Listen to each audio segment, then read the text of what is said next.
The Kerala story एक ऐसी कहानी जिसको लेकर पूरे देश में बवाल मचा हुआ है। मीडिया हो या राजनीतिक गलियारा, चारों ओर इस मूवी की चर्चा जारी है। कुछ लोग इसको लेकर विरोध कर रहे हैं तो कुछ इसके सपोर्ट में खड़े हैं, लेकिन हम इसके बारे में कुछ नहीं बोलेंगे, बल्कि हम चाहेंगे कि आप पहले इस मूवी को देखें और उसके बाद कमेंट में आकर अपना ओपिनियन दें। मूवी की शुरुआत से पहले बस मैं आपको इतना बता दूं कि ये मूवी एक से ज्यादा सच्ची घटनाओं पर आधारित है, जिसको लेकर इस मूवी को बैन करने की बात भी हो रही थी। लेकिन कल मैं इसको थिएटर में एक्सपीरियंस कर आया हूँ और इतना कह सकता हूँ कि ये मूवी हम लोगों के लिए आंखें खोल देने वाली मूवी है। तो बिना देरी किए शुरू करते हैं आज की ये मूवी। तो मूवी की शुरुआत होती है एक इस्लामिक देश की पुलिस के इंटेरोगेशन रूम से, जहाँ एक लड़की पुलिस वालों को ये बता रही होती है कि वो आखिर अपने देश इंडिया से वहाँ कैसे पहुंची। दरअसल ये पुलिस आतंकवादियों की तलाश में जगह जगह घेराबंदी करती रहती थी और इसी दौरान उन्हें ये लड़की एक रेगिस्तान में बेहोश मिली थी, इसलिए अब ये इससे पूछताछ कर रहे हैं। वो उससे कहते हैं कि तुम खुद सीरिया जाना चाहती थी और अपने देश के खिलाफ काम करना चाहती थी, जिस पर वो लड़की कहती है कि वो इंडिया से अपनी मर्जी से निकली तो थी, लेकिन वो सब उसने ऐसे किया जैसे कोई उसको काबू में करके उससे ये सब करवा रहा हो और वो चाहकर भी कुछ न कर पा रही हो। वो कहती है कि मैं अकेली लड़की नहीं हूँ जिसके साथ ये सब हुआ है, बल्कि कई हजारों लड़कियां हैं जो इस जाल में फंस चुकी हैं और जानवरों से भी बुरी जिंदगी बिता रही हैं। ये सब बताते हुए अब वो जाती है फ्लैशबैक में और हम देखते हैं कि वो लड़की बुर्खा पहनकर एक आदमी के साथ कार में कहीं जा रही है। रास्ते में एक चेक पोस्ट पड़ता है जहां वो पैसे देकर आगे की ओर बढ़ जाते हैं और पहुंचते हैं अफगानिस्तान के हिंदुकुश पर्वतीय इलाके में। वहां वो एक गांव में रुकते हैं जहां के लोगों को देखकर वो लड़की अपनी फैमिली की यादों में खो जाती है। फिर मूवी में कहानी 2 साल पहले चली जाती है, जब ये लड़की यानी शालिनी इंडिया के केरला स्टेट में अपनी फैमिली के साथ हंसी खुशी रह रही थी। उसके परिवार में उसकी माँ और दादी थी जो उसको पूरा सपोर्ट करती थी। इसके बाद शालिनी कॉलेज में पढ़ने के लिए अपने शहर से बाहर हॉस्टल में रहने जाती है। कॉलेज पहुंचते ही उसे वहां की दीवारों पर एंटी इंडिया स्लोगन्स और पेंटिंग्स बनी हुई दिखती हैं, जिनको वो इग्नोर कर देती है। इसके बाद उसकी मुलाकात होती है अपनी रूममेट से, पहली नीमा जो ईसाई है, दूसरी गीतांजलि जो हिंदू है और तीसरी आसिफा जो एक मुस्लिम है। अब कॉलेज फंक्शन में जब ये चारों मौजूद होती हैं, तो एक अनजान आदमी आसिफा को छोड़कर बाकी तीनों का फोटो लेने लगता है और बाद में उसे कुछ मुस्लिम लोगों को दिखाता है। अब कहानी आती है प्रेजेंट में, जब इंटरोगेशन ऑफिसर शालिनी से कहता है कि हमने पता किया है केरला में तुम्हारी बताई हुई जगह पर शालिनी नाम की कोई लड़की कभी रहती ही नहीं थी, इसलिए हमें सच सच बताओ कि तुमने ISIS कब ज्वाइन किया। शालिनी कहती है कब ज्वाइन किया, इससे जरूरी बात यह है सर कि आखिर ISIS क्यों और कैसे ज्वाइन किया, आखिर कैसे एक स्टूडेंट को इस खाई में धकेला गया जहां रोज कई औरतों और बच्चों को ब्रूटल तरीके से मारा जाता हो। इसके बाद वो बताती है कि हिंदुकुश से होते हुए वो उस आदमी यानी शाकिब के साथ पहुंचती है ISIS के अड्डे यानी शाहबाद में, जहां वो शाकिब से कहती है कि उसे अपनी मां को कॉल करना है, लेकिन शाकिब उसको बताता है कि अगर हमने ऐसा किया तो हमारी कॉल ट्रेस हो जाएगी, इसलिए मैं ऐसा नहीं कर सकता। इसके बाद उन्हें जो कमरा मिलता है वो उसको साफ करने लगते हैं और इस बीच शाकिब उसके साथ इंटीमेट होने की कोशिश करता है। शालिनी उसको रोकती है और कहती है कि मैं प्रेग्नेंट हूँ और वैसे भी इस्लामिक में किसी के साथ जबरदस्ती रिश्ता बनाना बहुत ही बड़ा गुनाह होता है, इसलिए ऐसा मत करो। लेकिन शाकिब उसकी एक नहीं सुनता और उसके साथ जोर जबरदस्ती करना शुरू कर देता है। अब कहानी पहुंचती है फ्लैशबैक में, जहां चारों सहेलियां डिनर के लिए बाहर जाने वाली हैं, लेकिन उससे पहले आसिफा किसी को कॉल करती है और अच्छे से बिहेव करने को बोलती है। इसके बाद वो तीनों सहेलियों से बोलती है कि नीचे मेरे कजिन्स आए हुए हैं जो हमारे साथ डिनर पर चलेंगे, पर वो पहले बीच पर जाना चाहते हैं, तो क्यों ना हम पहले बीच पर चलें और फिर वहां टाइम स्पेंड करने के बाद डिनर पर चलें। अब तीनों सहेलियां इसके लिए मान जाती हैं, जिसके बाद हम देखते हैं कि आसिफा कार में तीनों को अपने कजिन से मिलवाती है। एक होता है रमीज जो MBBS कर रहा होता है और दूसरा होता है अब्दुल जो एक बड़ा बिजनेसमैन है। रमीज रास्ते में अपने विजन को शेयर करता है और किसी तरह वो विदेश जाकर पैसा कमाना चाहता है, जिसे सुनकर शालिनी उससे इम्प्रेस हो जाती है। इसके बाद सभी मिलकर बीच पर एंजॉय करते हैं और फिर डिनर के लिए चले जाते हैं। हालांकि दोनों लड़के कहते हैं कि तुम लोग चलो, हम लोग डिनर के टाइम तक आ जाएंगे। अब डिनर से पहले आसिफा और नीमा प्रे करती हैं, जिसके बाद आसिफा बोलती है कि बिना प्रे किए खाना खाना पाप है। डिनर के बाद जब चारों लौट रही होती हैं, तो आसिफा इस्लाम की बातें करने लगती है। वो कहती है जो लोग पाप करते हैं उनको दोज़ख की आग में जलना पड़ता है, जो लोग इस्लाम को नहीं मानते वो भी नास्तिक होते हैं, इसलिए उन्हें भी अल्लाह नहीं बख्शता। इस तरह वो ये साबित करने की कोशिश करती है कि इस्लाम धर्म सबसे अच्छा है। अब ईद आती है, जहाँ सभी आसिफा के घर जाते हैं। वहाँ अपनी खातिरदारी होते देख शालिनी और गीतांजलि बहुत ही अच्छा महसूस करती हैं। उस मौके पर रमीज और अब्दुल भी वहाँ मौजूद होते हैं, जिनसे दोनों की नजदीकियां और बढ़ जाती हैं। अब कहानी अफगानिस्तान की तरफ आती है, जहाँ शाकिब अपनी ट्रेनिंग के लिए बाहर जा रहा था और शालिनी बुर्का पहनकर बाहर निकल रही थी। दोस्तों, आप सोच रहे होंगे कि ये शाकिब इस कहानी में कहां से आया हुआ है और आखिर वो शालिनी के साथ क्या कर रहा है, तो वो आपको आगे पता चल जाएगा। खैर, शालिनी बुर्के में बाहर जाती है, जो देखती है कि कुछ लोगों ने एक औरत को इसलिए मार दिया क्योंकि वो अकेली बाहर आई। आगे वो देखती है कि कुछ लोग एक औरत का हाथ काट देते हैं क्योंकि उसने लिपस्टिक लगाई थी, और उसके पति का सर काट देते हैं क्योंकि उसने अपनी पत्नी को लिपस्टिक लगाने की इजाजत दी थी।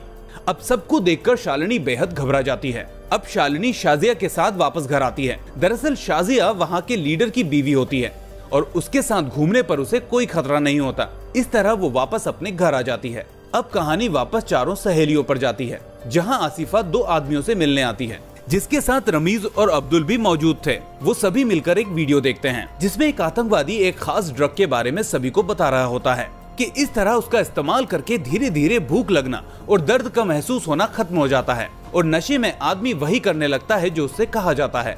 वीडियो देखने के बाद एक आदमी अब रमीज और अब्दुल से बोलता है कि लड़कियों को ये ड्रग देना होगा और उनके साथ फिजिकल रिलेशन बनाना होगा ताकि वो तुमसे दूर ना हो पाए।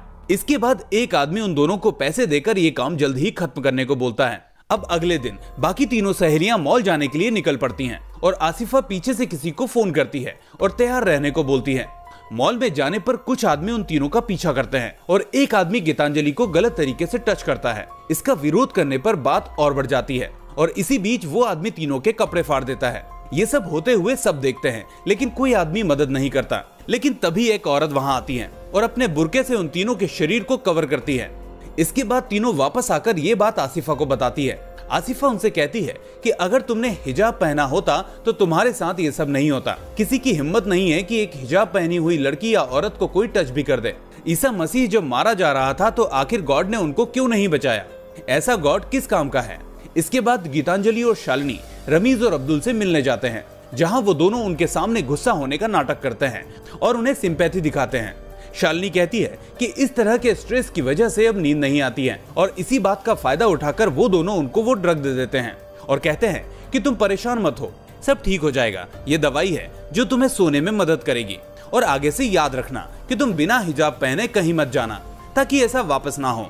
वो दोनों अगले दिन से ऐसा ही करती हैं और हिजाब पहनना शुरू कर देती हैं। इस बीच एक दिन इंटीमेसी को लेकर दोनों सहेलियां अपने अपने बॉयफ्रेंड से कहती हैं कि शादी से पहले एक दूसरे के साथ रिश्ता रखना पाप होता है। तो रमीज उन्हें समझाता है कि जब एक साथ हमेशा साथ रहना है तो फिर रिश्ता बनाने में कोई दिक्कत नहीं होती और इस तरह वो दोनों को फिजिकल रिलेशन बनाने के लिए तैयार कर लेते हैं। अब एक दिन चारों सहेलियों में बहस हो रही होती है कि आखिर कौन से गॉड बड़े हैं, जिस पर शालिनी कहती है कि सबसे बड़े शिव हैं, जिस पर आसिफा कहती है कि जो भगवान अपनी वाइफ को जलने से ना बचा सका वो इंसानों को क्या बचाएगा। वो भगवान राम के लिए कहती है कि जो भगवान अपनी वाइफ को किडनैप होने से नहीं बचा पाए वो इंसानों की क्या रक्षा करेंगे। और फिर वो भगवान कृष्ण के लिए बोलती है कि जो भगवान अपनी सारी लड़कियों के साथ रासलीला करता हो उन पर आखिर कौन लड़की भरोसा करेगी। ऐसे भगवानों को मानना ही सबसे बड़ा पाप है जो तुम कर रहे हो। शालिनी और गीतांजलि के सामने कभी किसी ने ये बातें नहीं बोली थी। ऊपर से वो इस बात का जवाब देने में सक्षम नहीं थी क्योंकि वो कोई पंडित तो थी नहीं, इसलिए वो आसिफा की बातों में आ जाती है और उस कॉन्वर्सेशन को वहीं एंड कर देती है। आसिफा भी लास्ट में कहती है कि वो असली भगवान को पहचानने में उन दोनों की मदद करेगी। खैर, अब कहानी आती है अफगानिस्तान में, जहां शालिनी को लेबर पेन होता है और हॉस्पिटल में वो अपने बच्चे को जन्म देती है। अब उसे पता चलता है कि इशाक काबुल जाने वाला है, इसलिए वो उसके साथ चलने के लिए बोलती है, लेकिन इशाक उससे कहता है कि वो यहाँ से अब कभी नहीं निकल पाएगी और ऐसा कहकर वो वहाँ से चला जाता है। अब शालिनी के बच्चे को बुखार आता है। दवा ना होने की वजह से वो छुपते छुपाते शाजिया के पास मदद मांगने पहुँचती है और कहती है कि मुझे अपनी माँ से बात करनी है। बहुत देर रिक्वेस्ट करने पर शाजिया उसे एक औरत के पास ले जाती है जिसके पास मोबाइल होता है। शालिनी फौरन उस फोन से अपनी लोकल भाषा मलयालम में अपनी माँ को एक मैसेज भेजती है जिसमें वो अपनी लोकेशन के बारे में भी बता देती है। अब जिस औरत का फोन उसने इस्तेमाल किया था उसके पति को इस भाषा का पता चल जाता है और वो अपनी बीवी को मार देता है। अब कहानी फिर से फ्लैशबैक में जाती है, जहां आसिफा शालिनी और गीतांजलि को मुस्लिम लड़कियों की तरह रहना, खाना, पीना और कपड़े पहनना सिखा रही होती है। वो दोनों भी इस काम को राजी राजी कर रही होती हैं, क्योंकि उनके ऊपर उस ड्रग का अच्छा असर होता है। इस बीच वो दोनों एक दिन अपने घर जाती हैं, जहां उनके पेरेंट्स उनको देखकर हैरान हो जाते हैं। वो वहां ठीक से रुक नहीं पाती, इसलिए वापस कॉलेज आकर हॉस्टल में रहने लगती हैं। अब एक दिन आसिफा उन्हें उन्हीं दो आदमियों के पास लेकर जाती हैं जो शुरू में सभी को उस ड्रग की वीडियो दिखा रहे थे। आसिफा कहती है कि ये तुम दोनों को इस्लाम के बारे में ठीक से समझाएंगे। इस बीच उनको भाग्यलक्ष्मी नाम की एक लड़की पहले से वहाँ मिलती है, जो एक हिंदू होती है और उसे एक मुस्लिम लड़के से प्यार होता है। वो कहती है कि मैं अपने प्यार के लिए कुछ भी कर सकती हूँ। इस बीच शालिनी को अचानक से वो मीटिंग आने लगती है और उसे पता चलता है कि वो प्रेग्नेंट है। वो ये बात रमीज को बताती है, लेकिन रमीज उससे कहता है कि जब तक वो हिंदू है उसके घर वाले शादी नहीं होने देंगे। अगर तुम इस्लाम कबूल कर लोगी तो हमारी शादी हो जाएगी। अब शालिनी डर जाती है, लेकिन आसिफा उसको समझाती है कि अब रमीज तुम्हारा ख्याल रखने के लिए तैयार है और तुम्हें उस पर भरोसा है, तो क्यों ना तुम इस्लाम कबूल करके उससे निकाह कर लो, इसमें हर्ज ही क्या है। इसके बाद शालिनी अपने बच्चे के फ्यूचर के लिए राजी हो जाती है। उधर अब्दुल के ऊपर गीतांजलि के साथ फिजिकल रिलेशन बनाकर उसे प्रेग्नेंट करने का दबाव होता है, इसलिए वो गीतांजलि को सीरिया जाकर पैसे कमाने और लग्जूरियस लाइफ के सपने दिखाने लगता है और बीच बीच में उससे पर्सनल फोटोज भी मांगने लगता है। ड्रग्स के नशे में गीतांजलि ऐसा करने भी लगती है। अब कहानी आती है अफगानिस्तान में, जहां शालिनी को बताया जाता है कि इशाक शहीद हो गया है, जिसके बाद शालिनी डरते हुए शाजिया के पास पहुंचती है। अब कहानी एक बार फिर से पीछे जाती है, जहां गीतांजलि को फोन पर पता चलता है कि उसके पिता को हार्ट अटैक आ गया है, क्योंकि उनको पता चल गया था कि गीतांजलि ने इस्लाम को कबूल कर लिया है। उधर शालिनी रमीज को ये बताने के लिए फोन करती है, लेकिन वो फोन नहीं उठाता। अब आसिफा गीतांजलि से पूछती है कि क्या तुम अपने फादर के पास नहीं जाओगी, तो गीतांजलि कहती है कि वो अल्लाह को नहीं मानते, इसका मतलब वो काफिर हैं, इसलिए मैं उनके पास नहीं जाऊंगी। तभी आसिफा कहती है कि काफिर होने का गुनाह तब तक माफ नहीं होता जब तक उस आदमी पर थूका न जाए या उसे पत्थरों से मार ना दिया जाए। इस बात को सुनकर गीतांजलि फौरन अपने पिता के पास हॉस्पिटल में पहुंच जाती है और अपने पिता पर थूक कर वहां से जाने लगती है, जिसको देखकर उसकी मां रोने लगती है। दोस्तों, इस सीन को देखकर मेरे मन में इतना गुस्सा आया था कि मैं आपको जाहिर नहीं कर सकता, क्योंकि इस तरह किसी लड़के या लड़की को अपने माता पिता के ऊपर थूकने को तैयार करना ही इन आतंकवादियों की मानसिकता को दर्शाता है। खैर, कहानी आगे बढ़ती है और उधर वो आदमी अब्दुल पर दबाव डालने लगता है कि वो गीतांजलि को जल्दी से अपने काबू में करे। इसलिए अब्दुल उसको कॉल कर सीरिया चलकर रहने को बोलता है, जिस पर गीतांजलि मना कर देती है कि अभी वो इस सब के लिए तैयार नहीं है। इसके बाद दोनों में काफी बहस होने लगती है और गीतांजलि को शक हो जाता है कि अब्दुल का मेन मोटिव तो कुछ और ही है। गीतांजलि उससे कहती है कि मुझे पहले ही समझ जाना चाहिए था कि आखिर तुम क्या करने की कोशिश कर रहे हो, लेकिन अब मैं तुम्हारी बातों में नहीं आऊंगी। इसके बाद अब्दुल उसको वही पर्सनल फोटोज और वीडियोस दिखाता है और कहता है कि अब तुम्हें इसका अंजाम भुगतना होगा, जिसके बाद दोनों फोन रख देते हैं। इसके बाद शालिनी को मौलाना से पता चलता है कि रमीज अपनी फैमिली के साथ मालदीव में शिफ्ट हो गया है। मौलाना उससे कहता है कि पूरी दुनिया तुम्हारे आने वाले बच्चे को नाजायज ठहराएगी, इसलिए मैं इशाक नाम के एक नेक लड़के को जानता हूँ। मेरे कहने पर वो तुमसे शादी कर लेगा और तुम्हारा ख्याल भी रखेगा। तुम्हारे बच्चे को भी बाप का नाम मिल जाएगा। रोते रोते ही सही, लेकिन शालिनी इस बात के लिए हाँ कर देती है, क्योंकि उसे अपने बच्चे की फिक्र होती है। अब जहाँ गीतांजलि अपने किए पर पछताती है और अपने घर वापस आ जाती है, वहीं शालिनी इशाक से शादी कर लेती है। अब शालिनी को ढूंढते हुए उसकी माँ वहाँ पहुँचती है, जो अपनी बेटी को एक मुस्लिम से शादी करते देख हैरान रह जाती है, लेकिन इसके बावजूद वो दोनों को अपनाने को तैयार हो जाती है। वो कहती है कि शालिनी तुम अपने पति को लेकर मेरे साथ चलो, पर शालिनी अब कुछ नहीं बोलती और वापस उसके घर के अंदर चली जाती है। अब आसिफा उसकी माँ को समझाती है कि अब कुछ नहीं हो सकता, वो किसी और की हो चुकी है, इसलिए आप यहाँ से चले जाइए। और वैसे भी शालिनी ने शादी अपनी मर्जी से की है। इसके बाद शालिनी की माँ वहाँ से जाने लगती है और इसी बीच उसकी बात गीतांजलि से होती है। गीतांजलि उससे कहती है कि शालिनी ने ये शादी मजबूरी में की है, क्योंकि वो प्रेग्नेंट थी। ये सुनकर शालिनी की माँ को धक्का लगता है। अब उसी शाम को गीतांजलि अपने मोबाइल पर एक न्यूज देखती है कि किसी आदमी ने एक लड़की के न्यूड फोटोज को इंटरनेट पर शेयर कर दिया है। उसे बहुत जल्दी ये पता चल जाता है कि वो फोटोज किसी और के नहीं बल्कि उसी के हैं, जो अब्दुल ने ही शेयर किए हैं। जिसके बाद उसके पास फोन पर फोन आने लगते हैं और वो शर्म की वजह से खुदकुशी कर लेती है। अब कहानी आती है इंटरोगेशन रूम में, जहाँ शालिनी बताती है कि यहाँ आने से पहले उसकी और इशाक की स्पेशल क्लासेस चलती थी, जिसमें उसको पढ़ना लिखना सिखाया जाता। वो कहती है कि वहाँ भी कपल्स थे, लेकिन सभी को अलग अलग चीजें सिखाई जाती थी। सभी के पास वो ड्रग वाली दवा थी, जिसको लेकर सभी अपनी लिमिट्स को क्रॉस करके कुछ भी करने को तैयार हो जाते थे, फिर चाहे किसी और को मारना हो या खुद को मारना हो। वहाँ हमें पासपोर्ट आराम से मिल गए और फिर बहुत सारे पैसे मिले, जिसके बाद कुछ मैप्स को दिखाया गया और उन्हें याद करने को कहा गया। इसके बाद मुझे अपनी माँ से मिलने दिया गया ताकि मेरे बाहर जाने पर वो पुलिस को कंप्लेंट ना करें। इसके बाद मैं अपने पति इशाक के साथ कोलंबो हनीमून पर चली गई, जहां मुझे अगले दिन मेरी सहेली नीमा का फोन आता है जो बताती है कि ये सब एक चक्रव्यूह है जिसमें तुमको रमीज, अब्दुल और आसिफा ने फंसाया है। ये उनका धंधा है और इसी से वो पैसा कमाते हैं। नीमा कहती है कि वो ये सब पता करने के लिए कुछ दिनों से रमीज के साथ ही थी। उसने रमीज को रोकना चाहा, लेकिन रमीज ने उल्टा उसी को ड्रग देकर उसके साथ रेप किया और करीब 20 और लोगों ने उसके साथ रेप किया। नीमा आगे बताती है कि नमीज अभी भी यहीं है और दूसरी लड़कियों को फंसा रहा है। वो गीतांजलि की सुसाइड के बारे में भी शालिनी को बताती है और सुनकर शालिनी पूरी तरह से टूट जाती है। अब उसका दिमाग पहले से कमजोर हो चुका था। उसके अंदर इतनी ताकत नहीं बची थी कि वो इन सब का सामना करके सभी के खिलाफ लड़ सके, इसलिए वो फोन रख देती है ये बोलकर कि वो बाद में बात करेगी। इसके बाद नीमा एक्टिव होती है और वो लव जिहाद से जुड़े सारे फैक्ट्स को इकट्ठा करना शुरू करती है। इसके बाद वो गीतांजलि के पेरेंट्स और शालिनी की माँ को लेकर पुलिस के पास पहुंचती है और उन्हें ये सब बताती है। पुलिस कहती है कि सबूत ना होने की वजह से वो उनकी हेल्प नहीं कर सकती, जिस पर नीमा कहती है कि वो सबूत लेकर आएगी। अब कहानी आती है अफगानिस्तान में शालिनी पर, जहां लोग उसे और उसके बच्चे को पकड़कर शाजिया के पास से लेकर जाते हैं। इसके बाद वो उसके बच्चे को ले जाते हैं और शालिनी को बाकी औरतों के साथ कैद कर देते हैं। यहाँ शालिनी को भाग्यलक्ष्मी मिलती है जो अपने परिवार को छोड़कर एक मुस्लिम लड़के के साथ यहाँ आई थी। वो कहती है कि मेरा पति भी मर गया है और इन सबका भी।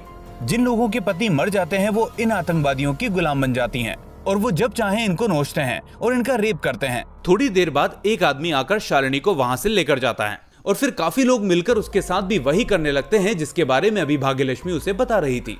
अगले दिन उन औरतों को कहीं ले जाया जा रहा था। शालिनी पढ़ने में होशियार थी, इसलिए उसे मैप याद था।